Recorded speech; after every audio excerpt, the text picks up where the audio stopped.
to support it, but counts on all of the different fund sources identified both in the original statutory language as well as new fund sources that become available.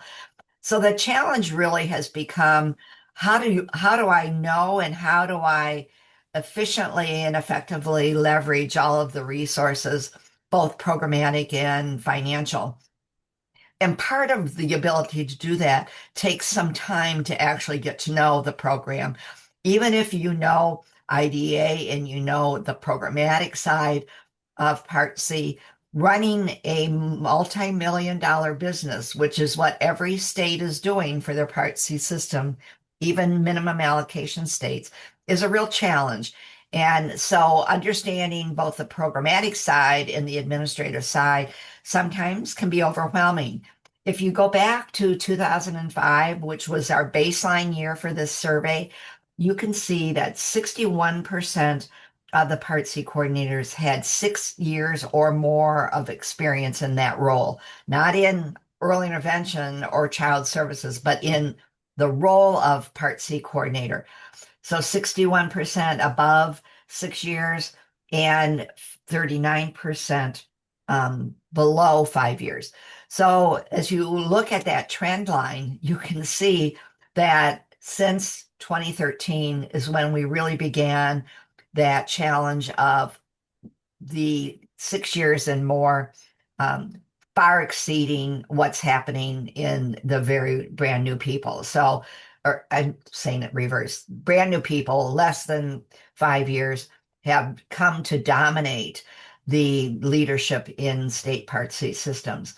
So we're asking people with less experience and less knowledge of the administrative functions, and in some cases, having no background in Part C at all, take the leadership role. We're just asking a lot of newly experienced people in the role to stay and continue. Mary Beth, next slide, please. So thinking about how the turnover and really looking at what was going on, we really wanted, and this was a question that OSEP asked, are people being supportive enough of Part C? So when we looked at a series of factors and we compare, the numbers aren't as important as looking at the where the bars are going. Overall, people feel very positive about the support that they're getting. So they're getting support from their OSEP state contact, from their TA centers. This was a new question this year. Less support in terms of having adequate state staff to support the work. Really looking at, can they make independent program and policy decisions? But if you go down towards the bottom of the chart, you can see that the percentages are fairly comparable in terms of I have a good understanding of the requirements of ITCA. I have the support and encouragement of my direct supervisor. We have good working relationships with ICC. I think important one, my previous work experience prepared me for this role. So if you look at overall, the supportive factors are pretty much there, some to more degree than others. And certainly one of the biggest complaints is that the work responsibility to be in compliance with what OSEP is asking is not in a par with having adequate staff to support that work. So that still remains an area of concern. But overall, they're very positive about the supports that they are getting. Next slide, please. If we want to look, and again, remember we were asking stressful factors before we were asking supportive factors. I decided to share what was supportive before stressful, but here you can see the numbers. So no surprise to anybody, the highest response was the lack of providers to meet service needs. It has been, and we'll have another slide later on, but it remains the biggest challenge that state leadership has is there's inadequate supply of service providers to meet the needs of children. And that issue has been longstanding, and it's not going to get any better before it gets worse. So we are really challenged as a community. Think about if you don't have enough providers to meet service needs, what happens to the amount of services that can be provided, the quality of the service, how we're pushing to get more out of our providers. And you'll see some data that supports that.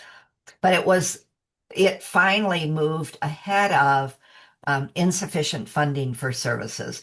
For years, lack of funding was always the number one stressful factor.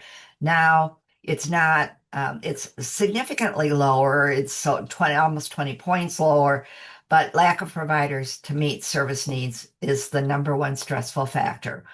I think what we are looking now, which are new stressful factors, if you move towards the top, is really looking at federal and or state fiscal uncertainty. So the whole environment that we are operating in now, not just Part C and not just IDA, but childcare, food benefits, et cetera, medical coverage, all of the fiscal uncertainty, but then the impact of those federal cuts to Medicaid and other support programs. And I think the issue that we certainly want to stress here is that the cuts are not just coming at the federal level, the cuts are coming at the state level to early childhood programs and to healthcare programs. It's sort of, it's the trouble filters down. And so what impacts at the federal level also has an impact at the state level as well at the local level. So really new issues. And then concern about what does this mean? What is the lack of providers? What is the lack of funding? What is all of the proposed changes, including the proposed shift out of the Department of Education?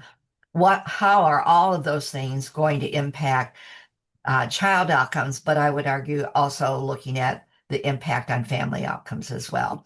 So really remembering what the whole outcome, what the purpose of Part C, it's to improve outcomes for children and families. And all of these issues have the potential to impact those positive outcomes. Next slide, please. So emerging issues. Again, really looking at it, and in this case, we list a few possible emerging issues in the survey, but then we leave other that they can fill in their own, what's really bothering them.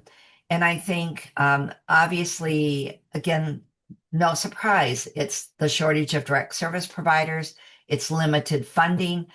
And then the newest question, the impact of expected cuts to Medicaid and other support programs.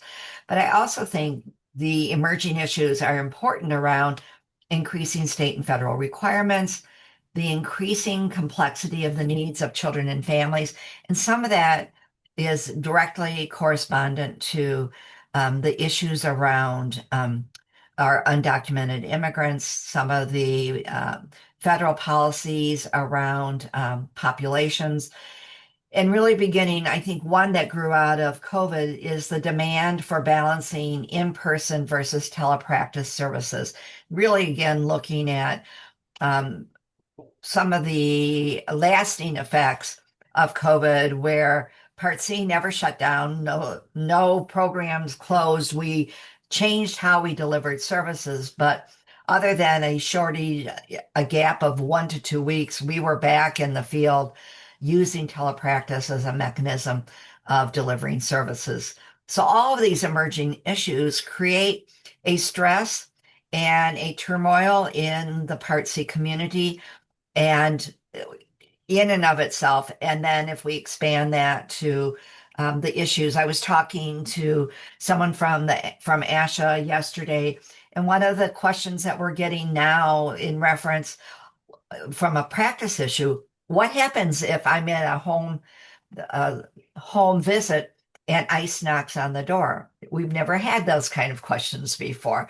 The incidence of drugs and gun violence and domestic violence and how to deal with those issues are all emerging as it's a new practice issues that we have to deal with.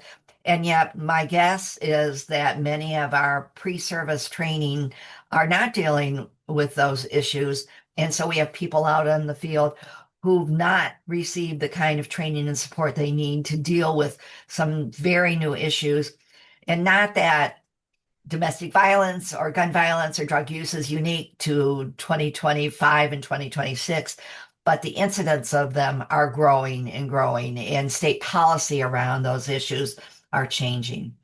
Next slide, please. So this year we decided to look at, was there a difference between people who had less than 5 years of experience and people who had 6 years or more? And I've highlighted where there are some significant differences between, you know, statistically not significant, but significant in terms of what we're looking at.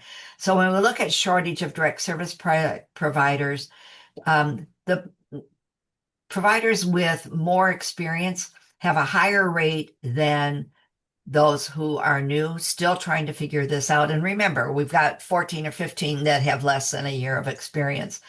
Looking at limited funding, it seems to be a much more relevant issue to newer people than to more experienced people who, frankly, are used to having to operate, do more with less because they've never been, much like all of IDA, never been fully funded at either the federal or state level.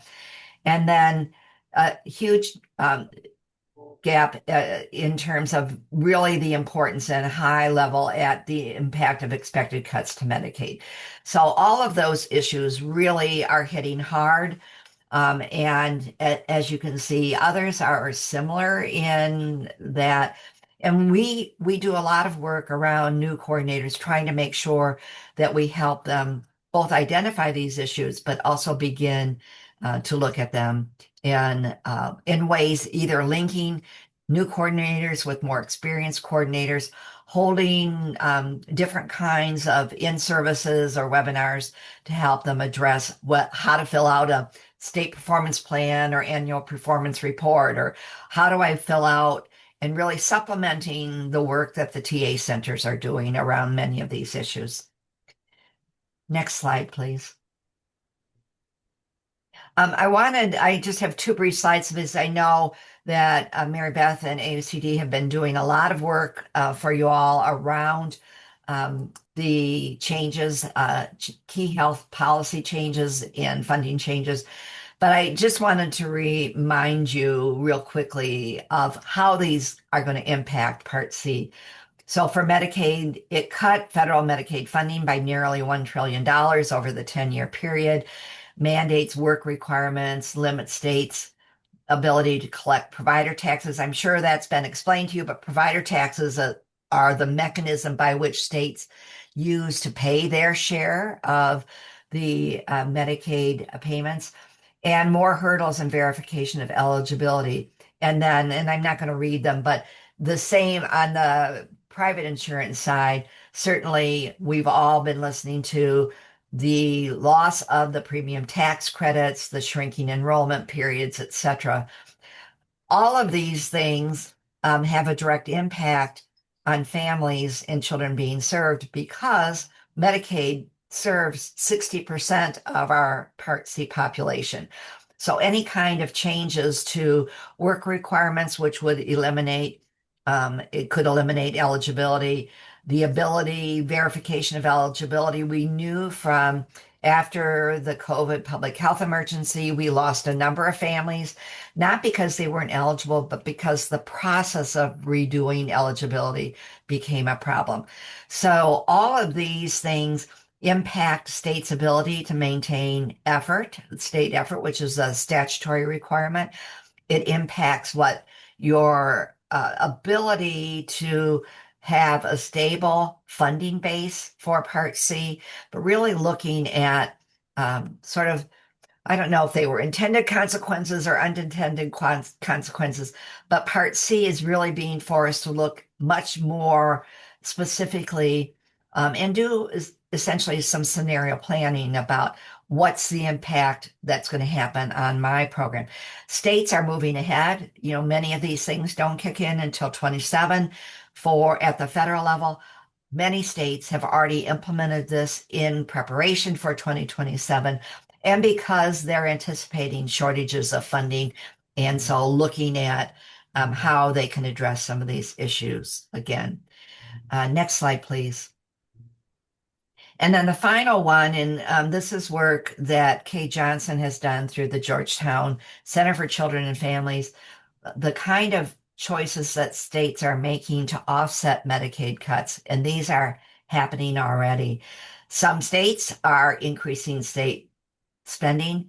Some states are closing or capping enrollment, theoretically not allowed to do that. But if I make it so difficult to enroll or to renew my eligibility, I stop trying. Or in at least one state, we don't advertise what your eligibility is anymore. And if we don't advertise that you might be eligible, then you don't seek out that funding source. So imposing more red tape to suppress enrollment and coverage, and I think you can see that, reducing the income eligibility levels, cutting or limiting benefits, increasing enrollee costs where there's been cost share, and then lowering reimbursement rates for providers when we already have a shortage. And the consequence of lowering reimbursement rates is for providers to stop taking Medicaid, or in some cases, even stopping using the Affordable Care Act issues. I think it's important to remember in that orange box, remember that 1 in 5 children and many pregnant and postpartum mothers are in optional eligibility categories above 138% of poverty, which means another way that a state could control costs is to discontinue waiver programs, to discontinue populations that maybe a state has made voluntary, but CMS decides to no longer cover. I think for those of you from whatever state you're in, there's a resource down here. Learn more about estimated state by state impact. I would encourage you to go in and look at that. The Kaiser Foundation, this is for the Georgetown program. Kaiser Foundation is another good resource for this. There are a lot of resources out there. I know Mary Beth and AUCD, I'm sure, have a list of those resources, but here are some that help us look directly at what's happening to children. Maureen, can I just interject? Absolutely. These slides will be sent to you with AUCD's help. Thank you, Caitlin, after this presentation. So you'll have all these links to the data. And Mary Beth, this is sort of the end of the first part. I wonder if we stop here for comments, questions, your thoughts on what we've shared. I think seeing it on the slides, like black and white, just show the severity of the issues that are confronting being able to support an infant toddler with disabilities or delays and their family right now, as well as what we're looking at in the future. And obviously what we focus on a lot, as you know, is the personnel. And this is not even a crisis. This is a, full blown explosion of issues that are affecting not just individual children and families, but when we get into systems, I think that's my reaction. I'd love to hear other reaction. And if you're not comfortable speaking out, use the chat and we can always stop and answer a question. I can't get to the chat either because I have the slides. So if anybody sees something in the chat, can we just put it? Yep, just nothing in the chat right now. Okay, thank you. Thanks. Then we'll go ahead and move on, Mary Beth. So now we're going to talk a little bit about systems issues. So next slide, please. So wanted to look just a little bit about funding. If you remember that one of the stressful factors and continuing issues was the lack of funding. We looked at state funding specifically, and this is a question we ask every year. Has funding increased? Has funding decreased? Theoretically, state funding is not supposed to decrease because of the requirement to maintain effort, but it happens. And sometimes it happens when everybody in the state receives a cut. then it's allowable under OSEP guidance. It's not allowed if it's specific to Part C. And then funding frozen, which tends to be the majority of that. So again, I like to look at trends on this. So increased state funding trend in the baseline year of 2015, where only 17% of the states reported an increase in their state funding. And you can follow it across through here. Certainly 22 was sort of the result of decreased child enrollment as a result of in the COVID. And so there was a drop. What happened was states were held frozen, but not very many increase. And you can see the trend goes up and down on that. And it varies from state to state. So from year to year, those numbers will look different. Some states will get increases and others will just be frozen.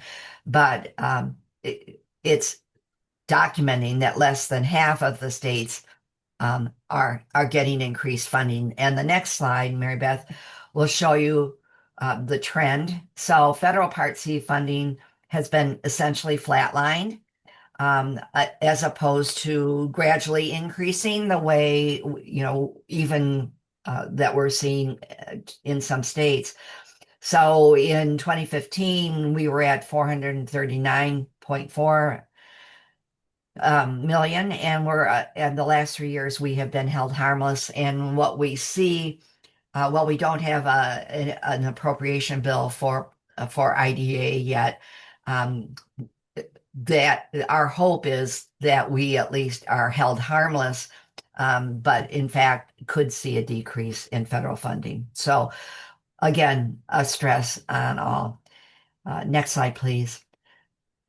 As opposed to that, both the state and the federal Part C funding slides, what you see is a continued increase in the number of children served. We did see a decrease from 23 to 24 in the child count, but in asking how referrals look, what we're hearing is that referrals are going back up. So I think that, we can theorize why some of that, if you recall, Part C does not require citizen documentation to provide services.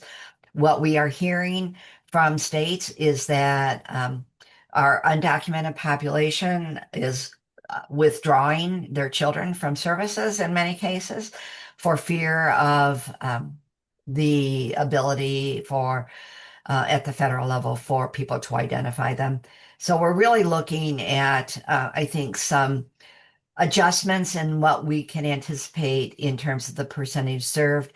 I think the piece that we continue to find disappointing is that we are not as rapidly increasing our birth to one population, where we know with early identification, we can make a significant difference for not just for that child's developmental status, but for the well-being of the family as well. So really a lot of good work being done around child find and really pushing how do we do a better job, not only of finding of good referrals, but also looking at, and Mary Beth and I talked a little bit about this last night, the cost of failed referrals. So when referrals come in and as an example from a state I won't name, but 20,000 children were referred and only 5,000 of them over a period of time ended up with an IFSP. If you think about the funding shortage and the personnel shortage, how many of our resources are being used in what we would call an unsuccessful movement to enrollment. So again, a lot of issues that are connected back to the stress factors and the continuing issues can be seen in some of this data. Can I ask a question, Maureen? Absolutely. This is not necessarily related to decreasing resources, but I've been curious about the impact of the CDC milestones changes in 2022. And I know there was a lot of, I was researching it recently, and there was a lot of flurry of activity and concern when they came out about the impact it might have on referrals. And I haven't seen anything, any updated data about whether it has in fact impacted referrals to ECI in either positive or negative ways. And I didn't know if you knew any about that. No, I'm going to give you anecdotal data. I don't have any hard data to support it. I think part of the issue is even though we're doing earlier identification, it's not getting down to the youngest ones. I think the bigger issue is that what we're seeing is the increased frequency and intensity of services and the fact that in many the costs of that are skyrocketing, and not just for children in Part C, but in general. And states are really moving to control or cap the amount of costs. And some of it is a practice issue. And again, this is not my area of expertise. So Mary Beth, jump in at any point. But what we're seeing is that children with autism have a very difficult time participating in childcare because childcare settings don't want to support them. And what they end up in many cases in many states, and I think there is some emerging data on this, is that ABA services are used to supplement childcare, or ABA becomes childcare. And that's not what ABA services are supposed to be. There's also some really nice work, and I'm going to promote our own product on ITCA. There's a really interesting, we did a study a couple of years ago with people from the University of Alabama and gathered information from all of the states, really looking at the difference between what typical ABA services may be and what Part C requires. And so I would encourage you, and I can make sure that I send Mary Beth and Caitlin the link for that. But really looking at how do we help families understand what Part C is versus what ABA may be, and ABA may be appropriate in amount. And again, would certainly yield to that, but I do think that we're seeing emerging issues. I think the bigger concern right now, and as I listen to my members, is the impact on the new immunization schedule, the cuts in care, which regardless of where you are around family planning or the issue of abortion, whatever your particular individual position is, what we know, and the data is already beginning to show an increase of newborns, either born too early or born ill and with disabilities as a result of a position that's happening. So what we think is going to happen, whether it's the immunizations, whether it's Medicaid, whether it's some of these other issues, is that we're going to see an increase in the number of children who become eligible for Part C services because of a delay or disability that's a result of the care that they could have or should have received and did not for a variety of reasons. The slide that's up now, planned and delivered services. First of all, only 14 states could provide this information of both planned and delivered, which is a problem both from a programmatic start and a financial start. You'll also see that if we go back to baseline years, it's dropping. I think the one thing that I really want to point out, and this is on average, what is the number of hours of service per child per month? That's the question that we ask. And so this is the median hours that are reported. And there are more that can report delivered than can report planned. Partially, the data is there. It's just not at the state level, so it can't be used. But the big concern that I have in this slide is if you look at the discrepancy for 2025 between planned and delivered is larger than it has ever been. So it's the discrepancy that bothers me. We always know that children you're going to not deliver all of the services on an IFSP. Families take vacations, kids get sick, all of those factors can result in fewer number of hours of delivered versus planned. What this is telling us, and again, we'll want to watch this over the next 2 to 3 years to see if it continues, but it tells us right now we don't have enough providers and we don't have enough funding. And so services that are actually delivered are going to be less because we just don't have the resources to commit either people or finances. Maureen, can I just capitalize on what you were talking about in terms of BCBA um, services? Because what really worries me about this is your average.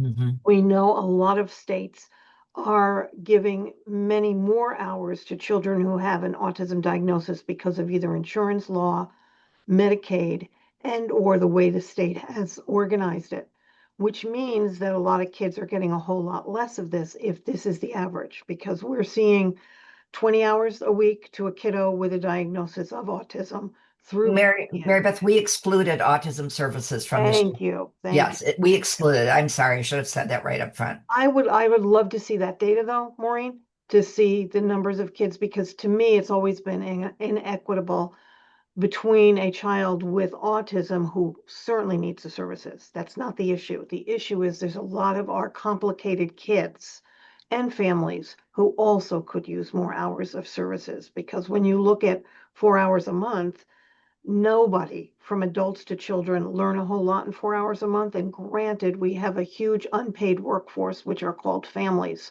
who are doing the best they can during Yes. the week. But we also have experts who have trained to be able to help those families. So this to me, with the shortages, are like the most important slides you have. And the range is significant. I mean, it can be for as low as 1 hour, 1.2 hours, up to 20 hours in some states. But 20 hours is the outlier in this. It really is, we're reflecting that. I think the other thing that is important for you to look at is the median number of months for age at referral. So we are at 16.6 as the median number of months of age at referral, which means that we have limited time to make a difference. And I think the accompanying piece of that is the length of stay in Part C. So the average child, the median number of months that the average child stays in Part C is 13 months. So again, from a practice standpoint, you have to think about what can we do in these limited periods of time. Now, it's certainly the age at referral is going to range because of different program eligibilities. So, a child with a severe disability may be identified obviously very early, sometimes after birth, and then some of your less severe or delays don't come in until they are older in terms of that 36-month period. But it's something that I would encourage you to look at within your own state and your own programs to see how do you compare to this, and the limited amount of time that we have to make a difference for that child and that family, given the information that we have now. Next slide. Another question that we're really looking at, in addition to children coming in, is and the costs of this, is how many states actually redetermine eligibility on an annual basis. And if you look there, 40% of the states say no, and 50% said yes. I think two questions. One is the cost. If a child has already met their developmental goals, are at appropriate levels, why are we keeping them in a program that focuses on delay or disability? But also, it's the message, I think, more importantly, what is it sending to the family if their child, we should be celebrating when they reach those developmental milestones, always with an invitation to come back, but also look at how great your child and you have done, and that you've addressed all of the issues that were identified and you are doing great. So I think part of our, again, a resource issue, both from a funding personnel is it appropriate to keep somebody in just because they were eligible at one point?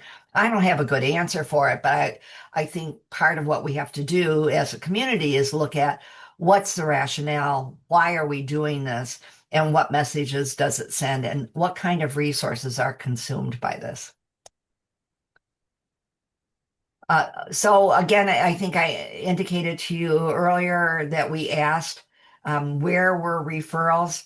So 45% of the states and 49 states responded to this survey, which is important information. 45% of that 49 states indicated that their referrals are increasing, while 37.5 indicated they had decreased. And then another 17% that they remained the same. So again, a resource issue and looking at what kind of changes have states been making and what does this mean long term? And the ability to track these children from referral and see where they end up long term, both through that birth to 5 piece and then into school. Can we look at more of a longitudinal approach to looking at a return on investment of early intervention and what does that predict, if possible, for their school success? What's the status of personnel shortages? Again, they've increased at 43% of the states responded, 46% stayed the same, and 11% said it had decreased. Everyone wants to know which is the one state where it decreased and what can they share with us in terms of what they've done. But I think there are some interesting things happening around personnel shortages. Next slide, please. So understanding what's contributing to the shortages, there isn't going to be any surprise to you here. Look at low compensation, 90% of them reported, though in 2025, where there was some increase in rates, a number of states, it went down to 73%. Increased number of children and families to be served, 73% in 24. So looking at that, the high burnout, high workload and burnout, if we have a personnel shortage, the number of children who have services the workload is going to increase at the same rate that the percentage of personnel available decrease. So we can't turn them away, but we end up with, in many cases, waiting lists until there's a provider that's open to support. I saw that there was a question, but I didn't read it fast enough. It's a question from Toby Long. There are some children who may have atypical development or behaviors, but they are not delayed, so ineligible because states and providers do not use informed clinical decision. And Toby, hello again. And you're right. I think the variance in eligibility criteria, as well as the use of informed clinical opinion, which doesn't say that they get to, just because we want them to be eligible, it has to have some type of relationship to your eligibility criteria. But I think even within states, there's great variance in how individual providers interpret what the state eligibility criteria is. But you're absolutely right. Atypical development has been used as a broad category, and not consistently from one state to another, but also we have great variance in the use of informed clinical opinion as well. Maureen, can I ask you to comment just a little bit about the poor management, unsupportive leadership? Those are from above the Part C program, the larger agency? You mean in their state? Where it says the first variable. State level, I will say OSIP had a sort of a position that states needed that Part C coordinators lead agent. They needed better support from their lead agency. But the data doesn't say that. The data says that they're getting good support not only from their supervisor, but from the director of the lead agency. There's always going to be exceptions to that rule, but in general, we're not getting that as a report. Um, the at one point, OSEP sent a letter out saying you need to be essentially, and I'm doing a bad paraphrase, but essentially be nicer to these people, give them your support. And while we had discouraged that from an ITCA perspective, they obviously they did it. And but what we got back was, why am I getting this kind of letter from OSEP? We are supporting you. Um, I think that, you know, the new question that we asked this year was, is OSEP, are your state contacts supporting you? And are your TA centers supporting you? They got good ratings. They got really very good ratings, but there is an enormous fear right now, and based in reality, that those TA centers are going away. And I think the other piece, we've lost key people at OSEP in terms of retirements or roofing, and others have left because they're not willing to live with their life someplace between where they're going and staying. So I think that, and I would say this OSEP is doing right now as good a job as they can within OSEP. Whether the Department of Education as a whole, I'll let everybody judge for themselves. I think um, we are aware that not everybody in the highest levels of the department have a good understanding of IDEA, and the real challenges that states are facing. So So I was just kind of keying into the fact it's increasing, but also the management would be more state specific than correct. federal. Okay. But that's again problematic along with the insufficient resources and high workload, which are increasing. What we tell states is keep your head down, run your program. You have control over what's happening on a day-to-day basis within your state.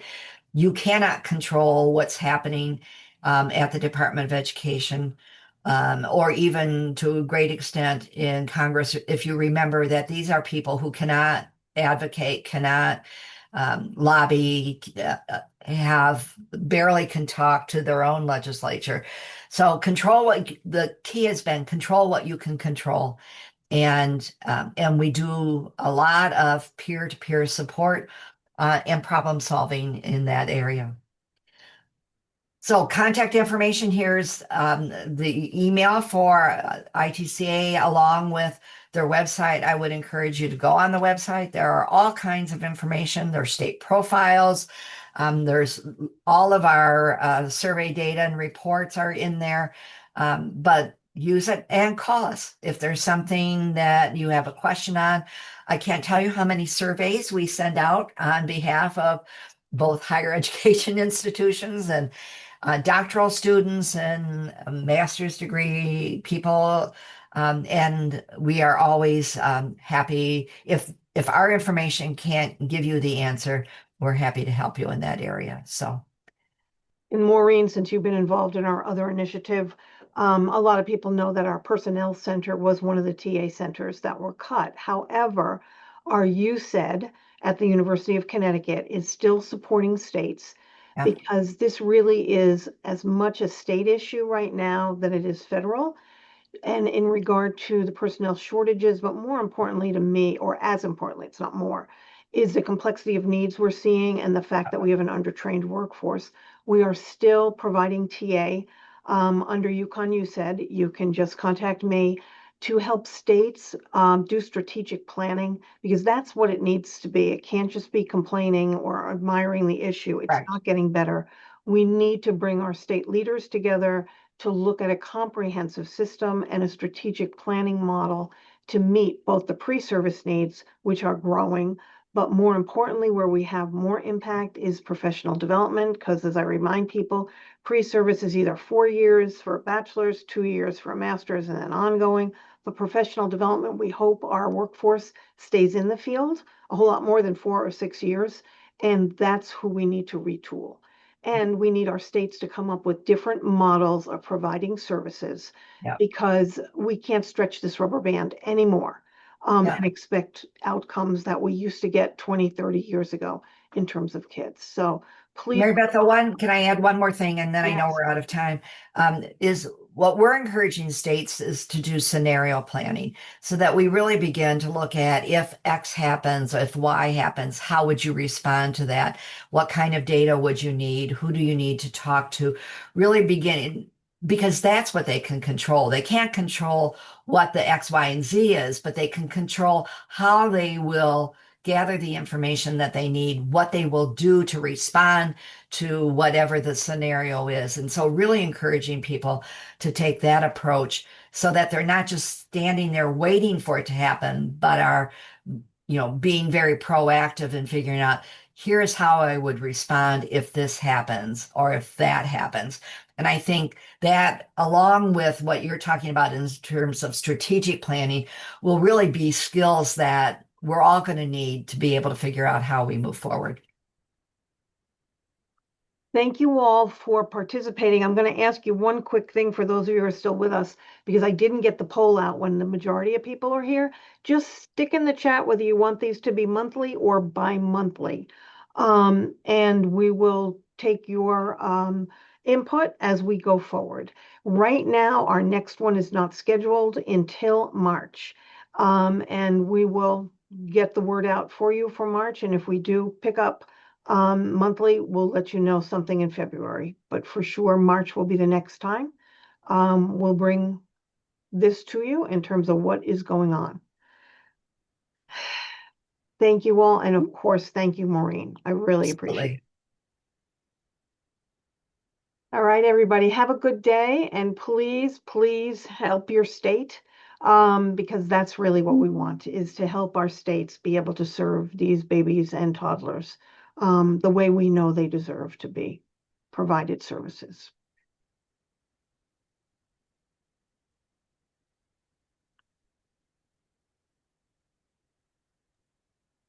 Mary Beth and Maureen, did we want to touch base quick, or should I end the meeting? Caitlin, I just want to